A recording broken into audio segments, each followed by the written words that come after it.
تمام تعریفیں اللہ تعالیٰ جل مجدہ الکریم کے لیے،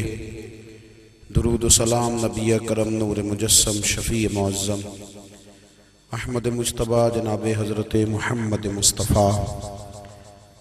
صلی اللہ تعالیٰ علیہ وسلم کی ذات والا صفات کے لیے حمد و صلوات کے بعد، عزیز دوستو، بزرگوں اور بھائیوں، انسان کھائے پیے سوئے جاگے تو اس کے جسم کی ضروریات پوری ہوتی ہیں، لیکن جب وہ اللہ کا ذکر کرتا ہے، نماز پڑھتا ہے، دعا مانگتا ہے، استغفار پڑھتا ہے، درود و سلام کے گجرے پیش کرتا ہے، تو پھر اس کی روحانی ضروریات پوری ہوتی ہیں۔ آج جس زمانے میں ہم وقت گزار رہے ہیں، لوگوں کی جسمانی ضروریات پوری کرنے کے لیے، غذائی ضروریات پوری کرنے کے لیے بہت سارے بندوبست کیے جا رہے ہیں، لیکن جتنا لوگ اپنی ظاہری ضروریات میں خود کفیل ہوتے جا رہے ہیں، اتنا ہی زیادہ وہ روحانی طور پر کمزور ہوتے جا رہے ہیں۔ گھنٹوں بیٹھ کر گپ شپ کرنے والے لوگوں کے لیے تھوڑی دیر بھی ذکر الہی کرنا مشکل ہو جاتا ہے۔ لمبی چوڑی باتیں کرنے والے، لمبے چوڑے دلائل دینے والے لوگ اور سمجھدار لوگ اور سیانے لوگ عبادت کے معاملے میں سستی کرتے ہیں، عمل کے مسئلے میں کمزور ہو جاتے ہیں۔ تسبیحات کرنا، وظائف پڑھنا، درود و سلام پڑھنا، کم بولنا، سچی بات کرنا، صبر سے رہنا،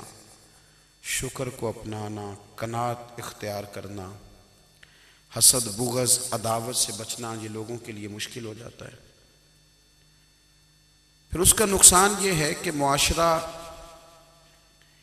ایک عجیب سی بے سکونی اور بے قراری کا شکار ہے۔ جیب میں بہت زیادہ پیسے رکھنے والا، خوش شکل نظر آنے والا، پیٹ بھر کے روٹی کھانے والا شخص بھی ڈھونڈتا پھرتا ہے کہ آخر میں پریشان ہوں کیوں۔ آپ انسانیت کی تاریخ پڑھیں گے تو آپ کو معلوم ہوگا کہ انسان نے کبھی پتھر کی پوجا کی، کبھی معاذ اللہ چاند سورج کی، درختوں کی، بتوں کی پوجا کی۔ معاذ اللہ یہ غلط ڈائریکشن پہ تو چڑھ گیا، لیکن ایسا نہیں ہے کہ کوئی بندہ دنیا میں آیا ہو اور کسی کی اس نے عبادت نہ کی ہو۔ اس لیے کہ اللہ تبارک و تعالیٰ نے جس طرح ہمارے جسم میں کھانے کی طلب رکھی ہے، پینے کی طلب رکھی ہے، سونے کی طلب رکھی ہے، اسی طرح اللہ تعالیٰ نے عبادت کے لیے طلب رکھی ہے جسم میں۔ یہ تو ہوا کہ انسان گمراہ ہو گیا،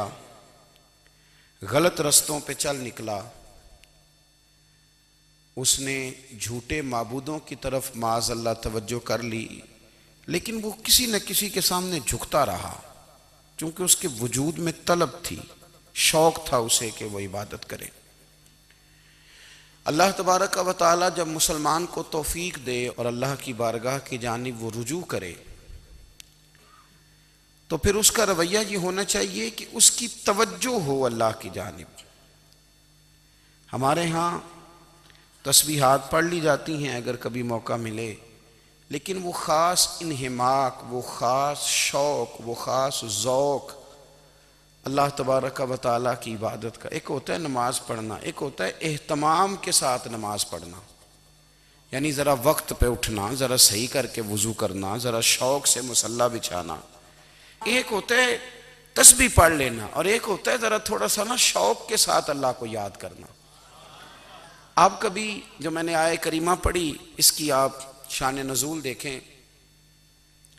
نبی کریم صلی اللہ تعالیٰ علیہ وسلم کے نا کچھ صحابہ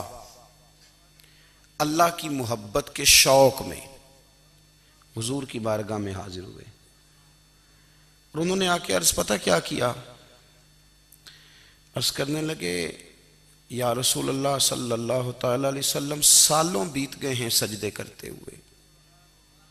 حضور سالوں بیت گئے ہیں تسبیح پڑھتے ہوئے، سالوں بیت گئے کہتے ہوئے کہ سبحان اللہ وہ پاک ہے، ہمیں سالوں بیت گئے یہ کہتے ہوئے کہ اللہ اکبر وہی سب سے بڑا ہے، سالوں بیت گئے کہتے ہوئے کہ الحمدللہ ساری تعریفیں اللہ کے لیے، سالوں بیت گئے اس کی تسبیح کرتے، تحلیل کرتے، تکبیر کہتے۔ حضور اب نہ ہمارا اپنے رب سے ملنے کو جی چاہتا ہے، کبھی اے حقیقت منتظر نظر آ نہ لباس مجاز میں، لاکھوں سجدے تڑپ رہے ہیں میری جبین نیاز میں۔ اور اقبال کہنے لگے کہ تیرے عشق کی انتہا چاہتا ہوں، تو میری سادگی دیکھ کیا چاہتا ہوں،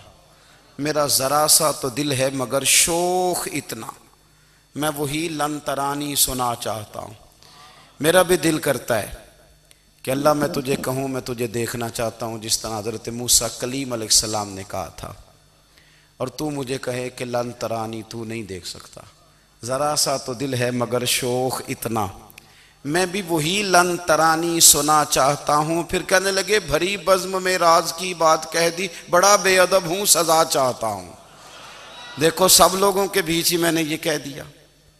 میرے عزیز صحابہ نا شوق میں، کتنے سارے لوگ ہیں آپ، کتنی ماشاءاللہ بڑی تعداد میں آپ آئیں، ہم بھی کبھی اس شوق میں گئے ہیں کہ ہمارے رب کو دیکھنے کو دل چاہتا ہے، ہمارا جی چاہے وہ کبھی ہمیں ملے، ہم کبھی اس کی زیارت کریں، اس کی بارگاہ کرم میں ہم حاضر ہوں۔ صحابہ نے عرض کیا یا رسول اللہ صلی اللہ تعالی وسلم ہمارا رب کہاں ہے؟ ہمارا نا اپنے رب کو دیکھنے کو جی چاہتا ہے۔ جب صحابہ نے یہ عرض کیا تو اللہ نے قرآن مجید نازل کیا، فرمایا وَإِذَا سَأَلَكَ عِبَادِي أَنِّي فَإِنِّي قَرِيبٌ، محبوب جب میرے بندے آپ کی بارگاہ میں آ کے میرے بارے میں پوچھیں نا تو ان سے کہہ دینا میں ان کے قریب ہی ہوں، قریب ہی ہوں۔ دلیل کیا ہے؟ بھائی اذا دان، یہ جب بھی مجھ سے دعا مانگیں گے میں ان کی دعاؤں کو قبول فرماؤں گا، میں ان کے قریب ہوں، میں ان کے قریب ہوں، یہ جب بھی دعا مانگیں گے نا میں قبول کروں گا، میں ان کے قریب ہوں۔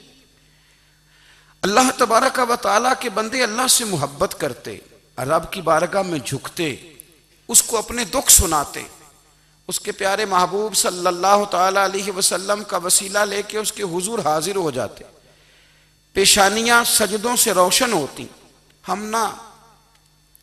ہر چیز کے لیے وقت نکالتے ہیں، ہر چیز کے لیے، لیکن عبادت کے لیے وقت نہیں نکالتے۔ ہر شے آباد ہے، ہر شے، ہماری فیس بک بھی آباد ہے، واٹس ایپ بھی آباد ہے، ہمارے ٹویٹر بھی آباد ہیں، ہماری ہر چیز آباد ہے، سب سے کم آباد ہمارا مصلی رہ گیا ہے، سب سے کم۔ وہ لوگ اب ڈھونڈنے سے ملتے ہیں جن کی بغل میں مصلی ہوتا تھا۔ میرے بھائی آپ کتنا کو دنیا کے پیچھے بھاگو گے تھکا دے گی، کتنا دولت کے پیچھے بھاگو گے تھکا دے گی۔ آپ جب اپنی زندگی میں جمع تفریق کرو گے نا تو مرتے وقت احساس ہوگا کہ سارا کچھ تو لوگوں کے لیے کیا، اپنے لیے تو کر ہی کچھ نہیں سکے۔ اور ہم عبادت کے معاملے میں بہانے بازی بھی کرتے ہیں، ہم کہتے ہیں اوہو رزق کمانا بھی تو عبادت ہی ہے نا، تو میں حلال روزی کے لیے جا رہا ہوں یہ بھی تو عبادت ہے نا۔ میری طرح کے لوگ کہہ دیتے ہیں کہ میں سویرے اٹھ کے مدرسے میں کچھ اسباق دیکھتا ہوں تو یہ بھی تو عبادت ہے، میں بیان کرنے کے لیے مطالعہ کرتا ہوں تو یہ بھی تو عبادت ہے نا، اتنے لمبے سفر کر کے ملک میں دنیا میں گھومتا ہوں تو یہ بھی تو میں عبادت ہی کر رہا ہوں۔ اب اسپیشل نفلوں کے لیے وقت کس طرح نکلے، اسپیشل کر کے تسبیح میں کیسے چلاؤں، میں سارا کچھ ہم بہانے بنا لیتے ہیں نا۔ میرا سوال یہ ہے کہ یہ ساری باتیں صحابہ کو، نبی کریم کو، دیگر لوگوں کو بھی تو پتہ تھی نا، لیکن آپ غور تو کریں 23 سال حضور کو وقت ملا، مختصر وقت ظاہراً تبلیغ کرنے کے لیے، پوری دنیا میں دین بھی پھیلانا ہے۔ گھر میں 11 ازواج ہیں، 4 بیٹیاں ہیں، ان کی اولادیں، سارے کام کاج بھی دیکھنے ہیں، لیکن سیدہ طیبہ طاہرہ حضرت عائشہ صدیقہ رضی اللہ تعالیٰ عنہ فرماتی ہیں سارا دن تبلیغ کرتے، ہر